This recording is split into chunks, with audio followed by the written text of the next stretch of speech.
Morning students. आज class 1 का chapter 1 जो हम लोग का पार्ट्स ऑफ प्लांट्स, मतलब प्लांट क्या है और उसका पार्ट्स क्या है। तो जैसा कि हम लोग जानते हैं कि मेनली जो प्लांट होता है उसमें 3 पार्ट होता है। एक पार्ट होता है उसका रूट का, एक पार्ट होता है स्टेम का और एक पार्ट होता है लीफ का।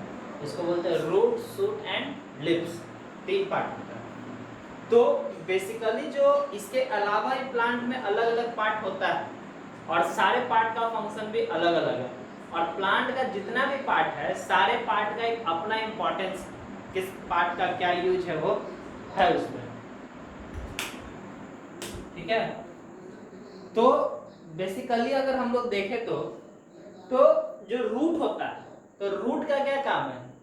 सॉइल से वाटर को एब्जॉर्ब करना, सॉइल से वाटर को एब्जॉर्ब करना। और वो किसको दे देगा? सूट को दे देगा। सूट वो अपने पास नहीं रखेगा, उसको वो ट्रांसपोर्ट करेगा। क्या करेगा? ट्रांसपोर्ट करेगा। और ट्रांसपोर्ट करते हैं वो लीफ को दे देगा। लीफ में क्या होगा? फिर फोटोसिंथेसिस प्रोसेस होगा और उसके बनेगा। तो इस चैप्टर में हम लोग बेसिकली इसी के बारे में पढ़ेंगे कि लीफ है तो लीफ भी देखिएगा अलग अलग प्रकार का होता है। कोई बहुत ही चौड़ा लीफ होता है, कोई पतला लीफ होता है, कोई जैसे अगर किसी जैसे कैक्टस हो गया तो कैक्टस में जो कांटा है वही उसका लीफ है, वही लीफ है।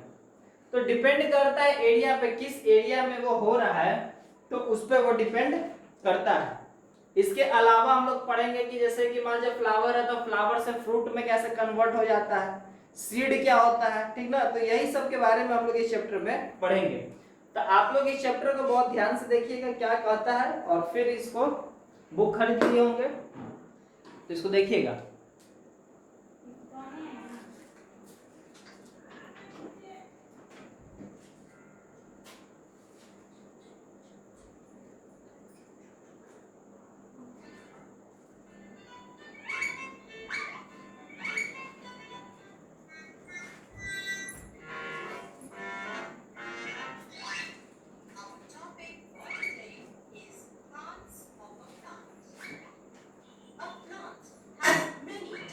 Parts that perform various functions.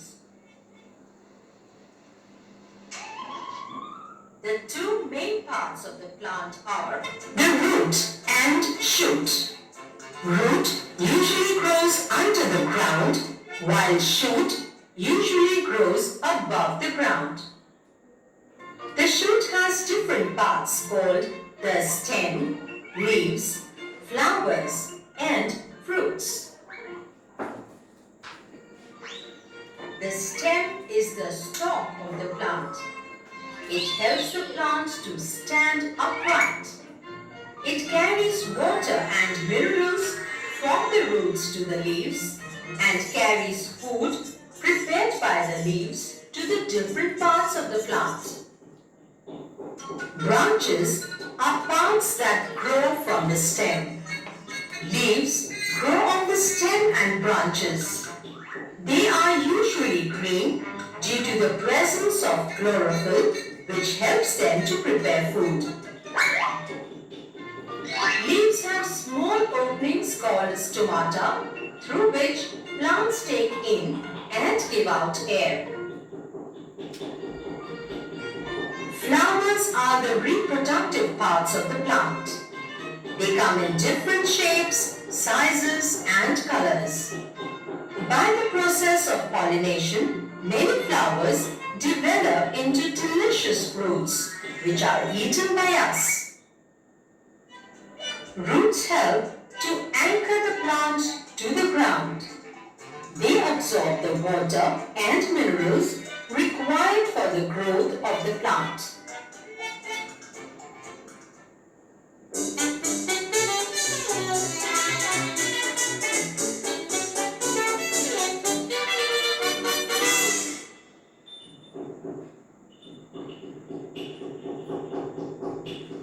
Subscribe कीजिए हमारे ओपन माइंड चैनल को और प्रेस कीजिए इस बेल को, जिससे आप देख पाए न्यू वीडियो सबसे पहले।